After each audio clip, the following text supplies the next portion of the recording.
y será moderado por el doctor Jesús Chirinos, quien es actualmente decano de las Facultades de Salud Pública y Administración, Psicología y Educación.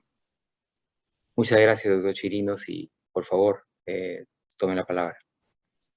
Muchas gracias, doctor Carlos Cáceres.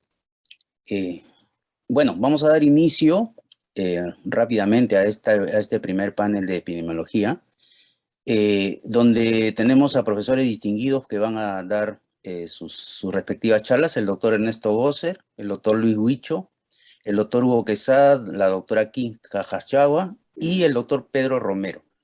Así que, siendo la hora ya casi avanzada en este tema de epidemiología, donde tenemos esta pandemia que nos está afectando a todos de diferente forma y que nos está trayendo una serie de problemas, se inició en el 2019, a fin del 2019, y ha avanzado rápidamente a todos los países. Y eso nos ha costado muchísimo. Así que empezamos la primera charla con el doctor Ernesto Gosser, estado actual de la pandemia en el Perú. Doctor Ernesto Gosser, por favor. Muy buenos días, muchas gracias. Es un privilegio estar en esta épica del 60 aniversario. La Unidad de Seguridad Sanitaria Global y Diplomacia en Salud de la Facultad de Salud Pública viene desarrollando estrategias, intervenciones, estudios, publicaciones para promover la prevención, detección y respuesta a las pandemias como esta, ¿no? Debo confesar que con poco éxito, porque estamos en esta situación en la que no nos hemos preparado, ¿no? De cuando empezó la pandemia, se plantearon algunas propuestas que tenían que ver con las herramientas de la salud pública.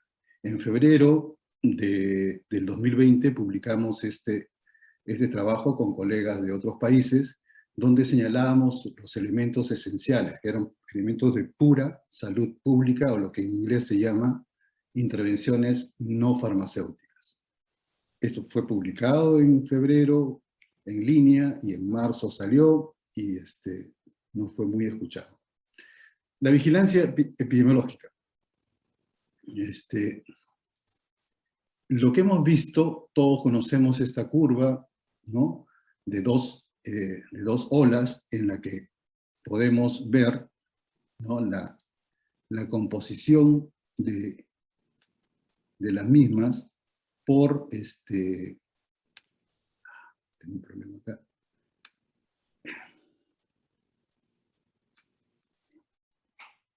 En la que, bueno, entonces acá vemos los casos confirmados de acuerdo a las pruebas realizadas. Y como ustedes pueden apreciar, en la primera ola, la mayoría de los casos fueron confirmados a partir de las pruebas serológicas, pruebas rápidas, que no son apropiadas para hacer diagnóstico de casos activos, y eso ha tenido consecuencias en la estrategia de prevención y eliminación.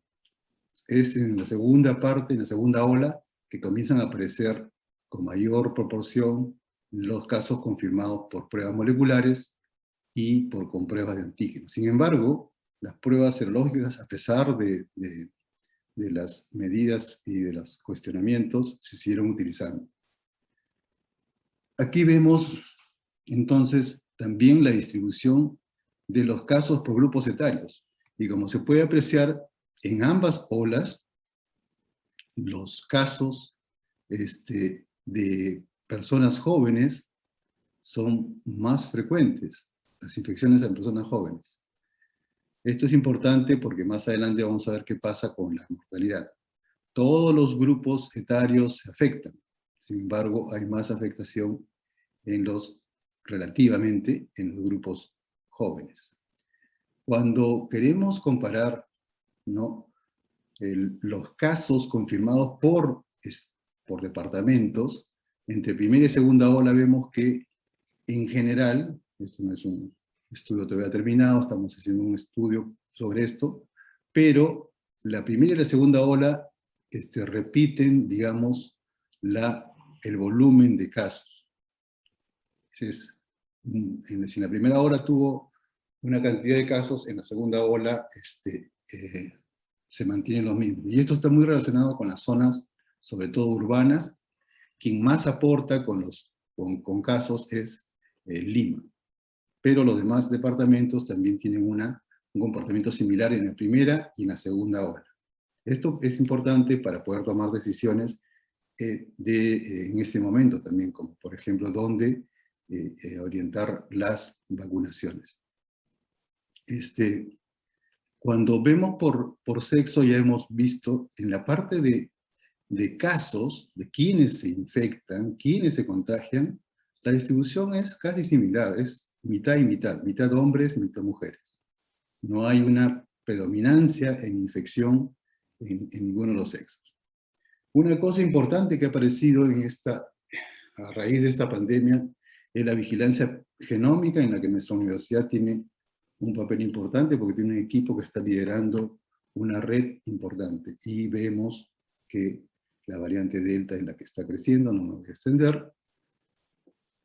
En cuanto a mortalidad, en mortalidad vemos que si en morbilidad, en número de casos, en la incidencia de casos, los que se afectaban de manera importante eran los jóvenes, acá los que mueren son los viejos, ¿no? Esto es importante también para la toma de decisiones en salud pública. Se contagian todos, un poquito más los jóvenes, pero los que se mueren son los mayores. Cuando hacemos la comparación por departamentos obtenemos algo similar. Primera y segunda ola, la mortalidad es muy parecida. Es muy parecida la cantidad de personas que fallecen en un sitio y en otro en la primera y segunda ola. En cuanto a la mortalidad por sexo, sí vemos que quienes, como ya también es conocido, quienes tienen mayores probabilidades de morir son, en ambos casos, en la primera y la segunda ola, las personas, los varones. ¿Dónde fallecen las personas? Las personas fallecen casi la mitad en sus hogares, pero esto no es distinto de lo que pasaba antes de la pandemia, donde más de la mitad fallecían en sus hogares. Y probablemente con la pandemia mucha gente llega a los hospitales o servicios de salud para ser atendidos. ¿Qué hacer? ¿No? Que es un poco lo que se mencionó al comienzo por el rector y vicerrector. La academia tiene un mandato por su función, por su responsabilidad de investigar. Este es un ejemplo nada más. Hay una cantidad de base de datos impresionante, pero hay investigación preclínica, clínica, como la que se ha mencionado que está haciendo la universidad, e investigación a partir de la base de datos para hacer estudios rápidos que ayuden a tomar decisiones. La academia también debe contribuir a informar y a reducir y mitigar el impacto de las noticias falsas y la pseudociencia. El año pasado, y hasta ahora en algunos casos, hemos vivido con una cantidad de información que no tiene sustento, como la que muestro ahí, ¿no? Las pruebas serológicas más utilizadas, un programa Taita al que se le atribuye la caída de la primera ola, cuando esto empezó hasta después, ¿no? Gárgaras, medicamentos que no tienen evidencia, que tienen estudios en contra, hechos acá en el Perú y en otros sitios, el origen de las variantes empiezan a aparecer en el 2020 y la vacuna es en el 2021 y se le atribuye una relación de causa-efecto, desinfectantes que no se necesitan y así, ¿no? La información y la evidencia en contra existen. ¿Qué hacer? ¿Qué hacer desde el Estado? La vacunación. La vacunación empieza, como se puede apreciar acá, ¿no? En febrero, y los que se vacunan primero, como son primera línea, son En gran proporción, personas jóvenes. Conforme avanza el tiempo, ingresan las personas adultos mayores y luego ya otros grupos, los grupos más jóvenes, ¿no? Que están en rojo y en naranja. Cuando vemos qué tipo de vacunas usan, como todos sabemos, al comienzo del año se empezó con la primera línea con vacunas Sinopharm, que son las que están en rojo, y ahora que estamos llegando a la población más joven, entonces también nuevamente usamos Sinopharm. Algunas personas pueden hacer análisis muy silvestres y por eso es importante que la universidad tenga un papel acá de realizar análisis y difundir información para orientar mejor y no confundir a la población, ¿no? Luego viene el inicio de la vacuna de personas mayores con la vacuna de marca Pfizer, y en azul están los pequeños grupos de población que han sido vacunadas con AstraZeneca. Cuando comparamos personas en primera y segunda dosis por grupo etario, vemos que el delta en las personas mayores, si bien existe, es menor que en el grupo de personas de edad media, perdón, y mucho mayor es el delta en las personas más jóvenes, obviamente por la velocidad de la vacunación. También, acá esto no muestra que hay grupos que se están resistiendo a la vacunación por una serie de motivos, ¿no?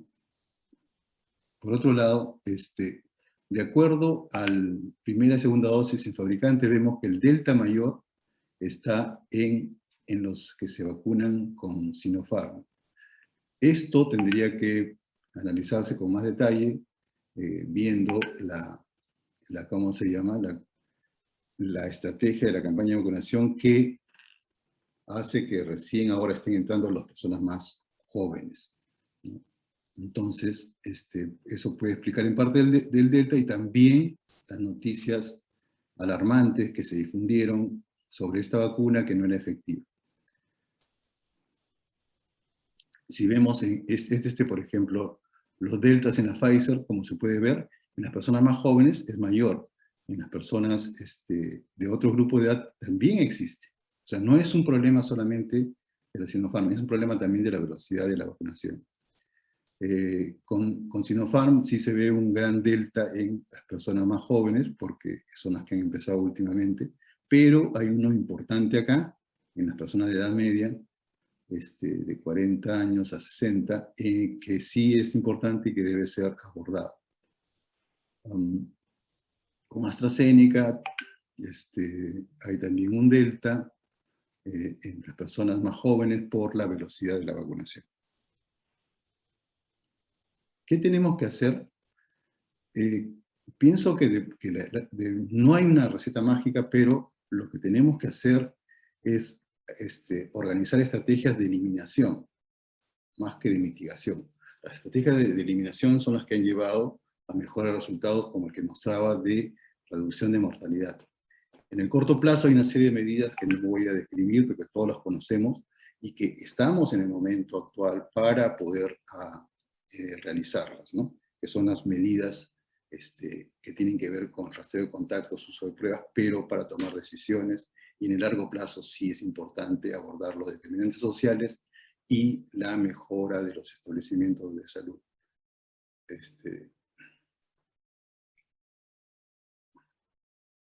Perdón. Entonces, esto es lo que, esto es lo que, digamos, la situación epidemiológica nos debe llevar a que en este momento en que estamos en el valle de la segunda ola, y sin saber exactamente cuándo va a ocurrir una tercera ola, es necesario que se intensifique la comunicación, la comunicación social con diferentes estrategias, medios, a diferentes grupos, y que se organicen y ya se pongan en marcha la investigación para búsqueda de casos y contactos, tanto de manera anterógrada como retrógrada. Muchas gracias.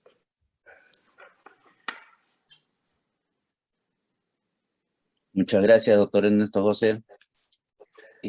Los comentarios y las preguntas las vamos a dejar para el final, ¿no? Como ya se dijo, ya se mencionó.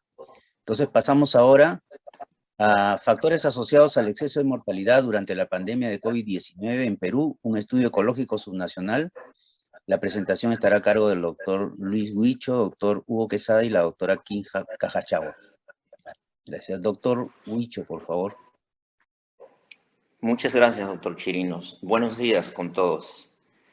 Quisiera para empezar expresar nuestro reconocimiento a los organizadores de este EPICA 2021 por su gentil invitación. Sin más preámbulos, entonces, permítanme ahora ceder el uso de la palabra a los doctores Kim Cajachagua y Hugo Quesada, quienes tuvieron la iniciativa de realizar este proyecto y que nos acompañan desde Rotterdam. Buenos días con todos. Tenemos el agrado de compartir los resultados preliminares de nuestro proyecto en este evento, que es Factores asociados al exceso de mortalidad durante la pandemia COVID-19 en el Perú, un estudio ecológico a nivel nacional.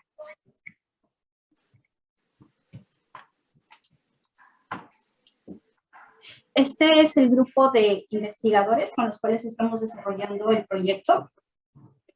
Como ustedes saben, venimos sufriendo el COVID-19 desde el año 2020 a nivel mundial, y al 23 de septiembre del 2021 tenemos aproximadamente 229 millones de casos confirmados en todo el mundo y alrededor de 4.700.000 muertes. Pero cuando ajustamos por la tasa por 100.000 habitantes, el continente americano es el que tiene más casos y más muertes, liderado por Estados Unidos, Argentina y Brasil. Y las tasas de muerte van alrededor de 200 a 278 por 100.000 habitantes. Sin embargo, el Perú tiene menor cantidad de casos y la tasa de muertes ajustado por 100.000 habitantes es 3 veces mayor.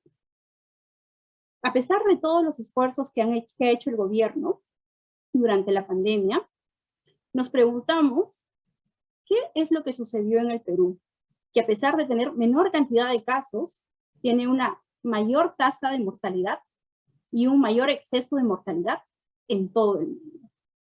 ¿Es acaso la pobreza, el desempleo y la inequidad factores que han contribuido a incrementar la mortalidad? Y es así como nace este estudio. Nuestro objetivo es identificar aquellos factores asociados al exceso de mortalidad durante la pandemia de COVID-19 a nivel nacional y regional durante el 2020. Estos son nuestros resultados preliminares de enero a septiembre del 2020. Para ello hicimos un marco conceptual tomando en cuenta los determinantes sociales de la salud para guiar nuestro análisis. Ubicamos 6 cajas y en la primera caja tenemos los factores socioeconómicos. En la segunda caja tenemos los factores que están fuera del sector salud. En la tercera caja tenemos aquellos factores que están relacionados al sector salud. En la cuarta caja tenemos aquellas intervenciones que estuvieron relacionadas a la pandemia de COVID-19. En la quinta caja, aquellos factores de exposición y susceptibilidad de la población. Y en la sexta caja, la incidencia de COVID. Aquellos factores que pudieron contribuir en la mortalidad por COVID-19. Asimismo, nuestra variable de desenlace fue el exceso de mortalidad, un indicador que es usado a nivel mundial y que fue recomendado ya que es un indicador que no solo te mide el impacto directo, sino también el impacto indirecto del COVID-19, ya que con el COVID-19 el sistema de salud, la gobernanza de cada uno de los países se puso a prueba. Para este indicador usamos como fuente de base de datos SINADEP. SINADEP es un repositorio que contiene información desde el año 2007. Por ende, la fórmula para nuestro indicador es el exceso de mortalidad es igual al número de defunciones registradas en el 2020 menos el promedio de los años previos en el periodo de estudio. Este es un estudio ecológico que usa fuentes de datos secundarios. Del INEI, fuente de ENDES y ENAJO, de Su Salud, de MINSA y del Ministerio de Economía y Finanzas. Nuestra unidad de análisis fueron las regiones. Para los análisis usamos tendencias temporales e identificamos el ranking de exceso de mortalidad de las regiones y asimismo definimos fases durante este periodo de estudio. Aplicamos un análisis de regresión lineal, multilevel, de efectos mixtos, para los factores predictores y para la variable de desenlace, que es el exceso de mortalidad. Asimismo, hicimos un análisis de descomposición del Oaxaca-Blinder para identificar el porcentaje de contribución de cada uno de estos factores en la variable de desenlace. Para las fases de estudio tomamos en cuenta 5 fases. Entre ellas tomamos en cuenta las semanas epidemiológicas y a su vez aquellos cambios drásticos que se vivió en el país, como el inicio de la cuarentena, el inicio de las reactivaciones económicas en su primera fase y en su segunda fase, y el levantamiento de la cuarentena en la mayor parte de las regiones. Bueno, gracias. A continuación vamos a mostrar los resultados preliminares del proyecto. Siguiente diapositiva.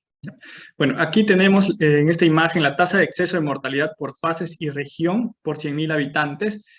Vemos las fases de estudio del 1 al 5. Asimismo tenemos al final un acumulado de las fases de 2 al 5, representando la tasa de exceso de mortalidad. Los colores representan, a mayor color representa un mayor exceso de mortalidad y un menor color, una menor coloración representa un menor exceso de tasa de exceso de mortalidad. Bueno, como podemos ver en esta imagen, vemos que la tasa de exceso de mortalidad se ha ido incrementando con el tiempo, pero este incremento no ha sido similar en todas las regiones durante el periodo estudiado. Asimismo, vemos que en el acumulado de las fases del 2 al 5, tenemos que hay regiones como por ejemplo Tumbes, Lima, Ica y Moquegua, que presentan una elevada tasa de exceso de mortalidad. Y hay otras regiones como Amazonas, Ayacucho, y que presentan una menor tasa de exceso de mortalidad. Siguiente diapositiva, por favor. Bueno. Sí, siguiente diapositiva, por favor. Aquí tenemos el modelo de regresión lineal mixta multinivel para la tasa de exceso de mortalidad. Bueno, en la primera columna tenemos los niveles que se mencionaron. En la segunda columna tenemos todas las variables predictoras.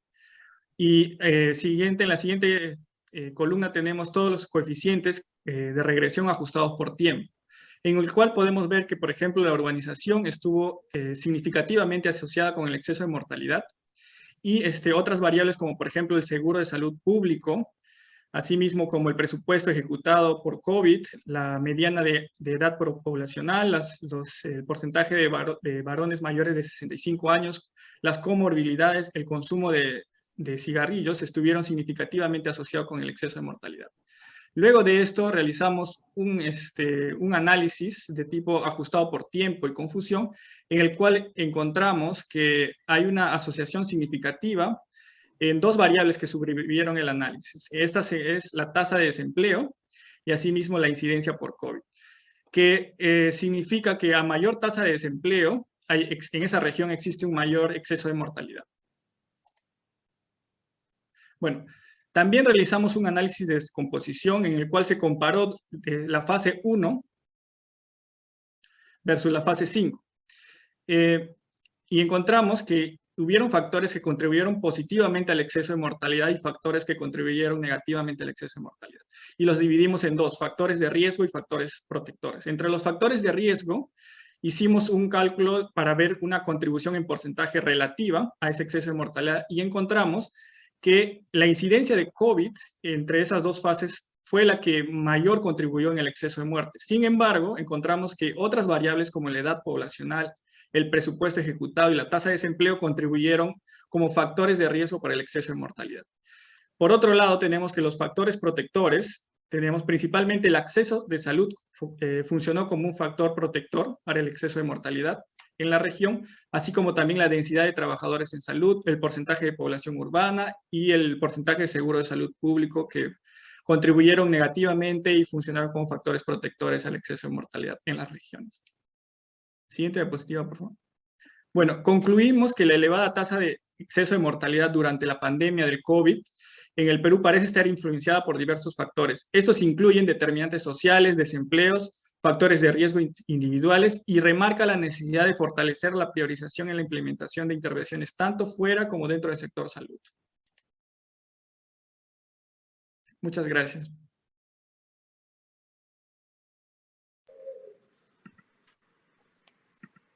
Gracias a ustedes. Muchas gracias, doctor Chirinos. Muchas gracias. Excelentes presentaciones. Nos han antecedido el doctor Ernesto Bosser, el doctor Luis Huicho, el doctor Hugo Quesada y la doctora Kim Cajachagua. Me parece excelente. Pasamos ahora al siguiente tema, que es el descubrimiento de la variante Lambda en Perú por el doctor Pedro Romero. Doctor Pedro Romero, por favor. Buenos días, ¿cómo están? ¿Qué tal? Bueno, empezamos. Gracias por la invitación y hoy día les voy a contar un poco sobre cómo el grupo en Cayetano Heredia, encargado de la vigilancia genómica, llegó a este descubrimiento de esta variante nueva. En el verano del 2020, yo empecé una posición nueva en la universidad. Iba a estudiar un poco sobre la genética de las conchas de abanico, había planeado ir a Piura y pasar unos meses ahí, pero vino la pandemia. Y esto cambió mucho para todos, ¿no? Cambió mucho nuestras vidas. Y tuvimos que adaptarnos a nuevas cosas. Mientras mi proyecto postdoctoral estaba tomando, digamos, forma y camino, conocí al grupo de Pablo Sukayama, quien gentilmente me invitó a colaborar con este nuevo proyecto sobre vigilancia genómica que se estaba gestando, ¿sí?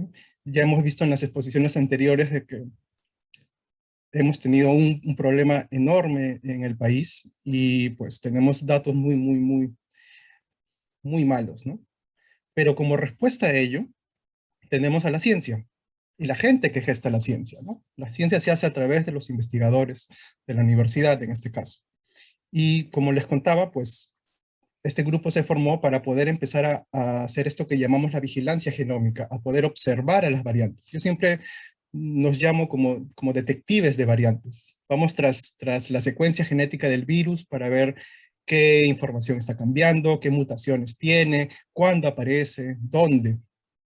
Y esto también ha conllevado bastante interés de los medios.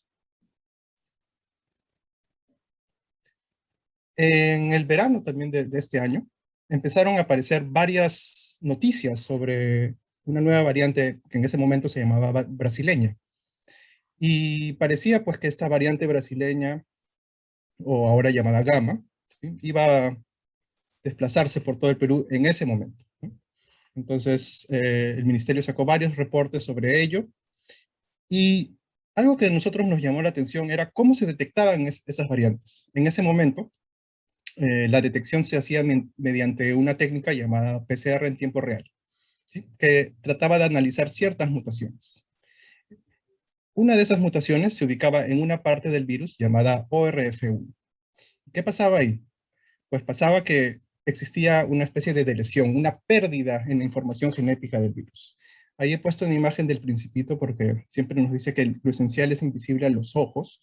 Y cuando nosotros empezamos a ver más allá de esa primera capa de información, ¿sí?, nos dimos cuenta que ese test que era usado para poder diferenciar ciertas variantes, como en este caso la brasileña, y que estaba como mirando esa deleción dentro del ORF1, quizás no era tan específico, porque quizás podían aparecer otro tipo de linajes y otro tipo de mutaciones muy parecidas en otros grupos de virus.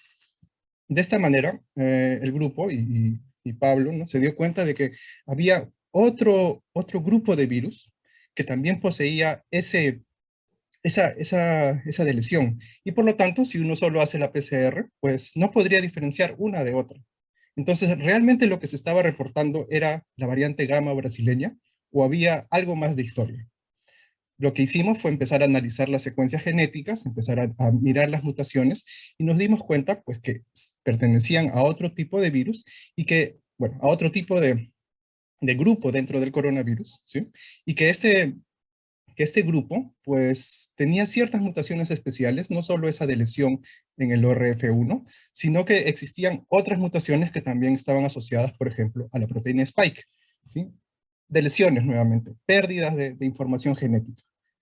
Y nos dimos cuenta que este grupo, ¿sí? Que en ese momento pues, se llamó C37, empezaba a crecer y crecer y ser más frecuente en los muestreos que se hacían y que iban hacia el análisis genético, ¿sí? Estamos hablando entre marzo, abril y mayo de este año. Entonces, en ese momento todo el mundo estaba con la expectativa de que iban a aparecer la variante peruana, ¿no? La variante peruana, todo el mundo estaba loco con ello. Pues nosotros dijimos, hemos encontrado este nuevo linaje, tiene estas mutaciones, no lo podemos llamar variante peruana, ¿sí? Porque los virus no tienen nacionalidad ni pasaportes, pero puede haber estado asociada a la zona andina o puede haberse originado en alguno de estos países. Este virus tiene ciertas deleciones, como ya les conté, tanto en este ORF1 como en la proteína Spike. Esto significa que si solo se hubiera seguido haciendo PCR, pues quizás nunca lo hubiéramos visto. Gracias a la vigilancia genómica, podemos detectar estas mutaciones, podemos saber en qué lugares se está muestreando, cuáles son las similitudes entre esos diferentes virus que los hacen pertenecer a este nuevo grupo. Tiempo después, ¿no? Un par de meses después, la Organización Mundial de la Salud le cambió de nombre, ¿no? Ya no es C37 o una variante de interés, ¿no? Sino que le puso Lambda, ¿sí? Cada vez que se detecta un virus en alguno de nuestros países, por ejemplo en Colombia, ¿no? Los ministerios son también bastante precavidos y de nuevo dicen, no podemos ponerle nombres de países, eso queda en el pasado, ¿no? Ahora los nombres de las variantes tienen que ver más con una nomenclatura de la Organización Mundial de la Salud, ¿no? Tenemos la alfa, que está asociada con Inglaterra, la beta, Sudáfrica, la gamma, Brasil, ¿sí? Y la lambda, que está relacionada a la zona andina.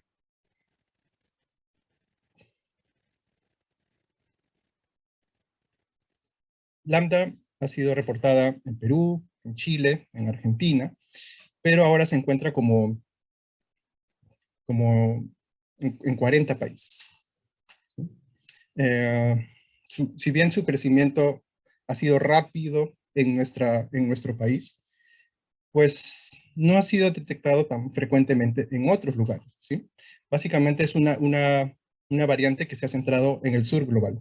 Y por lo tanto, a ojos del norte global, pues esta variante al principio no había que ser tomada mucho en cuenta y no había muchas noticias sobre ello. Sin embargo, con el paso de los meses, hemos visto que cada vez ha habido más interés y mucha gente contactando a Pablo desde los Estados Unidos, desde México, desde otros lugares, ¿sí? Porque siempre que aparece una nueva variante, la gente se asusta un poco, pero siempre es bueno decirle pues, que necesitamos muchos más datos, ¿no? Nuestro trabajo es un trabajo inicial en el cual detectamos estas mutaciones. Sabemos cómo es diferente el virus, dónde es diferente, dónde dónde lo estamos encontrando. Pero, y como esto es una parte del simposio sobre epidemiología, yo como biólogo molecular reconozco que todavía tenemos que hacer más enlaces con la epidemiología clásica. Esa unión, ¿no? Esa epidemiología molecular es importante porque nos va a permitir conocer, por ejemplo, si realmente este virus, este linaje lambda es más transmisible, ¿no? Si se transmite mucho más en un contexto en el cual también habían otras variantes que competían, como la gamma, como la alfa. Entonces la pregunta es ¿por qué? ¿Por qué es más transmisible? ¿Por qué es más infeccioso? Hay algunos estudios sobre su respuesta inmune, hechos por grupos en Chile, en Estados Unidos, que revelan que hay una disminución de esta respuesta, ¿no? Pero cuando también uno dice disminución, pues saltan todas las alarmas, pero de nuevo, ¿no? Siempre explicamos a la prensa esta disminución es pues 2 veces, 3 veces, y solo está asociada a ensayos de anticuerpos, no ensayos de inmunidad celular, ¿sí? ¿Realmente fue lambda la que causó la segunda ola? Esa es una pregunta que pues yo ahora no puedo responder. Solo puedo decir, están asociadas, ¿sí? El crecimiento de esta con la segunda ola. Decir que una causó la otra, necesitamos pues esa interacción mejor y mayor entre los expertos en genética, en bioinformática y los expertos en epidemiología. Para terminar esta presentación, pues siempre agradecer a los fondos, tanto los fondos que se le dieron al doctor Tsukayama, como a mí como investigador postdoctoral, a los partners en otros institutos, a las bases de datos públicas que permiten adquirir esta información, ¿sí? Comparar lo que estamos produciendo nosotros con lo que existe en todo el mundo, y a los programas de entrenamiento como Cabana, que permiten entrenamiento de personas y de especialistas en bioinformática en la región. Culmino con esta frase, ¿no? Sin ciencia no hay futuro, pero sin científicos no hay ciencia. Necesitamos, como científicos, el apoyo para seguir haciendo estos tipos de trabajos. Mi investigación postdoctoral en Cayetano ya está para terminar, y yo quisiera seguir, continuar en la universidad mostrando qué cosas se pueden hacer con estos tipos de análisis filogenéticos, que no solo sirven para estudiar la biodiversidad, sino también pueden servir para estudiar a los virus. Con eso me despido. Gracias. Muchas gracias, doctor Romero. Muchísimas gracias por las excelentes presentaciones que han hecho hoy. Tenemos 3 preguntas. Tenemos una primera pregunta de la doctora Diana Rodríguez. Dice, ¿algún comentario sobre anticoagulación antes de hospitalización como un potencial factor para COVID-19? Dado un estudio multicéntrico en Francia, un estudio de cohorte en febrero del 2021 señalando que algunos de ellos portaban fibrilación auricular, etc. Eso me imagino que es para ver sobre el exceso de mortalidad. Así que, por favor, si tienen algún comentario al respecto de esa pregunta. Gracias, doctor Chirinos. No, yo no tengo ningún comentario que hacer. En realidad, creo que el tipo de análisis que puede permitir una respuesta a esa pregunta es diferente del que nosotros hemos llevado a cabo, ¿no? Es más, yo diría, una pregunta que creo que debería ser respondida en un contexto clínico, ¿no? Que no es precisamente el tipo de estudio que hemos hecho. Muchas gracias. Completamente de acuerdo. Sí, es más de epidemiológico clínico, tratando de ver qué factores dentro de la atención dentro de los hospitales o dentro de las unidades de cuidados intensivos ha podido producir este exceso de mortalidad o complicaciones que podrían llevar a exceso de mortalidad. Luego tenemos otra pregunta sobre estudio poblacional de exceso de mortalidad. Buenos días, las felicitaciones por la ponencia. ¿Los datos de mortalidad provienen del SINADEF? En el caso de los factores asociados, ¿qué fuente emplearon? Sí, muchas gracias por la pregunta. Se tomaron, para esas variables se tomó fuente de NAJO, de Su Salud, del MINSA, también del MEF, para las otras variables. Ok, muchas gracias. Sí, creo que ahí participó el doctor Juan Luis Irribarren también, ¿no? Me parece. Diana Rodríguez vuelve a hacer otra pregunta sobre exceso de mortalidad. ¿Podría hacerse un paralelo con el resto del mundo? ¿A quién nos parecemos más? Sobre todo remarcando la pobreza. Gracias. Gracias, Diana, por tu sugerencia. En verdad, sí es algo que pensamos hacer y justamente es por eso que estamos usando como indicador el exceso de mortalidad. Y también este estudio va a ser para todo el 2020, justamente porque queremos obtener más variables, porque teníamos una restricción de las variables. Gracias. Muchas gracias. Felipe Peralta Quispe también hace una pregunta. Ante todo, felicitaciones por el estudio de factores de riesgo en el exceso de mortalidad. Nosotros publicamos el estudio Cambios en la densidad de recursos humanos en salud durante la epidemia de COVID-19 en el Perú, abril-agosto 2020, donde concluimos que en el Perú la disponibilidad de los recursos humanos presentó un leve incremento durante el periodo de la cuarentena por COVID-19. Sin embargo, estos cambios no se han visto reflejados a nivel regional, en donde persisten o han agravado su situación respecto a la disponibilidad de este recurso, lo cual coincide con uno de sus hallazgos. Quería preguntarle, en el análisis, ¿ustedes utilizaron la base de datos de Inforus? Sí, en efecto, usamos esa información para poder establecer la densidad de, básicamente para este análisis en particular, de médicos, enfermeras y obstetrices, ¿no? Por 10.000 habitantes. Ok, muchas gracias. José Miguel Pro Landazuri pregunta, ¿han comenzado a seguir la variante Delta? Esto es para, bueno, para el doctor Romero, por favor, o quien tenga ¿Cómo información. están? Nosotros nos basamos en la información pública que existe en una base de datos genética llamada GISAID. Ahí es donde se debe mandar la información. Y por supuesto que hay datos de Delta, y estos datos, pues nosotros los integramos a este gran mapa de cómo se siguen las variantes en el Perú, basados en datos genéticos, y está disponible y libre para cualquier persona que quiera analizarlos. Les estoy pasando el link, puede ser por el chat, ¿les parece? Y ahí van a ver también otros tipos de variantes, delta, alfa. ¿Sí? Es un repositorio que hemos creado como grupo porque creemos en los datos abiertos y en que la información con recursos públicos debe ser pública, y ahí pueden encontrar más información sobre cómo también se han originado estas otras variantes. Gracias. Muchas gracias, doctor Romero. ¿Algún otro comentario al respecto? Si tuvieran. Si no, pasamos a la siguiente pregunta. Bueno, este es un comentario de la doctora Diana Rodríguez. Dice que el doctor Gosser mencionó que la anticoagulación era incorrecta, quizá debió precisar en qué momento. Obviamente, como automedicación es incorrecto, pues tiene su momento para ser utilizado, ¿no? Es un comentario, no sé si Ernesto tiene... Sí, quiero hacer un comentario. La razón por la que he puesto ese y otros medicamentos es porque lo he puesto desde el punto de vista de salud pública, y como estaban mencionando que era una pregunta de tipo clínico, no era esa mi intención. La razón por la que señalo eso es porque se incorporaron medicamentos en una guía de manejo de COVID que fue difundida desde Palacio de Gobierno con dosis, y eso ha generado una utilización masiva de automedicación por las personas y de sobremedicación por los médicos de anticoagulantes en nivel ambulatorio, de antibióticos hasta meropenem en la práctica ambulatoria. Los he visto, tengo las recetas, así que yo puedo decir, desde el punto de vista de salud pública, eso fue un enorme error.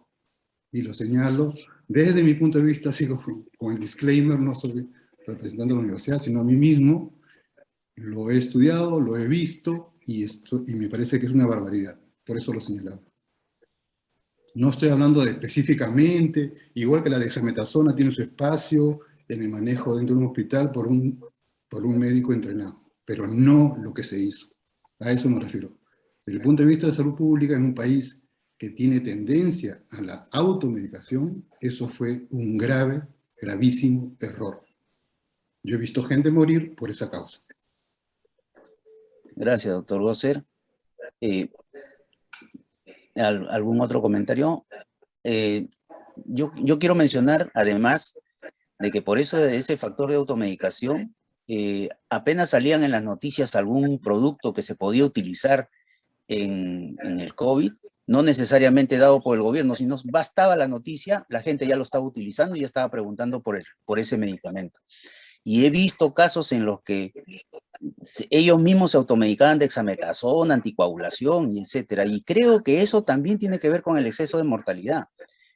Una de las cosas que creo que no se va a poder definir en el tiempo es que como no han habido necropsias, por obvias razones, como no han habido necropsias, no sabemos exactamente de qué fallecieron los pacientes. Entonces, ahí no podemos hacer categorías, ¿no? Bueno, tenemos ahora otras preguntas. Miguel Armando Zúñiga, ¿cuáles fueron las limitaciones del estudio sobre factores de riesgo del exceso de mortalidad, según el marco teórico que utilizaron? ¿Hubieron factores que no pudieron ser medidos e incorporados en el estudio? Miguel, gracias por la pregunta. En verdad, sí siempre es importante remarcar las limitaciones de un estudio ecológico, y también, como lo mencioné, este es un estudio de resultados preliminares. porque hay información de ENDES que se reporta a información al cierre del año y no teníamos información a septiembre o a octubre. Entonces, es por eso que se va a prolongar el estudio para recoger información, tanto como, por ejemplo, índice de desarrollo humano para el 2020, pobreza para el 2020, que son dos variables que no se habían incluido en este estudio, ¿no? Muchas gracias, Kim. Tenemos a Wilder Rojas, que dice: buenos días a todos los presentes, organizadores de este evento y expositores. Mi pregunta es la siguiente: ahora que la vacunación está avanzando en jóvenes y adultos y se está reduciendo la incidencia de casos en dichas poblaciones, el contagio en la población pediátrica se agudiza más. ¿Qué tipo de vacuna se debería emplear y qué tan factible es que se logre la aceptación? Supongo que yo puedo intentar responder esa pregunta en la medida en que soy pediatra y debería tener alguna información. Como todos ustedes saben, todavía es insuficiente la evidencia sobre la eficacia de las vacunas, particularmente en grupos pediátricos más jóvenes, ¿no?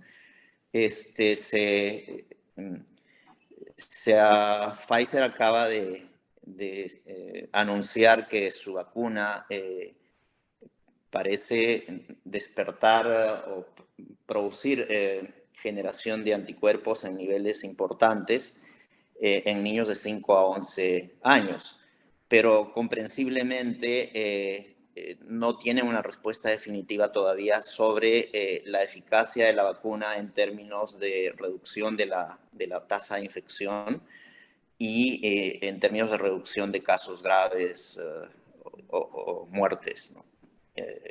Así que supongo que tenemos que esperar un poco todavía para poder dar una respuesta definitiva sobre la eficacia y también sobre la seguridad de las vacunas en población pediátrica. Quisiera agregar un par de cosas. Muchas gracias, doctor Huicho. Sí, Ernesto. Hay un anuncio de Pfizer y hay un estudio publicado de Sinopharm con fase 1, fase 2 en niños de 3 a 17 años, y lo que muestran en ese estudio publicado en Lancet hace una semana o dos, es que hay seguridad y hay reactogenicidad con dosis similar a la que se está utilizando en adultos de 4 microgramos. Eso hace pensar que van a ser efectivas, pero la dificultad para el fase 3 va a ser encontrar ese número de casos como para poder encontrar más que infecciones, casos severos. Y esto tiene que ver con otros estudios, varios de ellos publicados recientemente en Nature, Cell y otros, que muestran, y anteriores, que muestran que hay una reacción cruzada de la inmunidad. Hay una inmunidad cruzada entre los coronavirus que todos hemos tenido y el SARS-CoV-2. Entonces, aparentemente, esa reacción cruzada, que está muy bien estudiada, podría explicar la cantidad de casos asintomáticos y oligosintomáticos. Además, se ha mostrado que la curva de este tipo de protección va decayendo conforme avanza la edad, lo cual también está en consonancia con que las personas que más se afectan son las personas mayores de 65 años. Es decir, habría respuesta inmune cruzada en personas jóvenes hasta los 40, 50 años que protegen o mitigan los efectos que puede tener el SARS-CoV-2, y que eso es una variable que tenemos que tener en cuenta, ¿no? En otras palabras, por eso es que en los niños y en los jóvenes los casos son menos severos y la mayoría son asintomáticos u oligosintomáticos. Gracias, Ernesto. Tenemos un comentario corto, breve de la doctora Diana Rodríguez. Otros factores como alfabetización en la población y cómo se dan los mensajes dirigidos a la población pueden haber afectado. Y a mí me parece que más los aspectos psicosociales, ¿no? La angustia de las personas al tener esta enfermedad los hace recurrir a cualquier medicación o cualquier cosa que ya saben ustedes, se probaron hasta ajos y cosas, ¿no? Bueno, Jesús Lecano dice, ¿hay forma de comparar el efecto de la práctica de automedicación para el tratamiento contra COVID-19 en Perú en relación a otros países?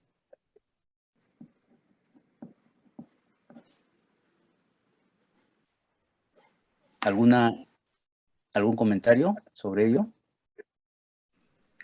Sobre eso no conozco ningún estudio, pero sobre No, así es, yo tampoco conozco ningún estudio. La historia está llena de explicaciones y de tratamientos mágicos a lo largo de toda la historia, para todo tipo de epidemias y pandemias, ¿no? Desde la peste hasta las anteriores pandemias de influenza, todas han tenido, en todas las ocasiones ha habido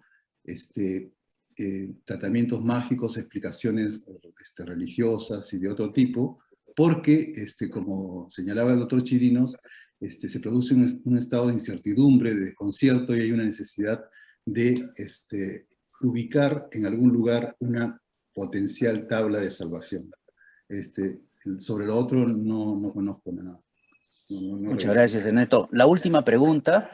En el estudio sobre exceso de mortalidad, ¿es posible realizar un análisis de correlación entre el inicio, la velocidad de cobertura de vacunación en cada una de las fases, puesto que no se sabe si existe porque no sabe si existe un estudio que demuestre el impacto del retraso del inicio de vacunación con la mortalidad?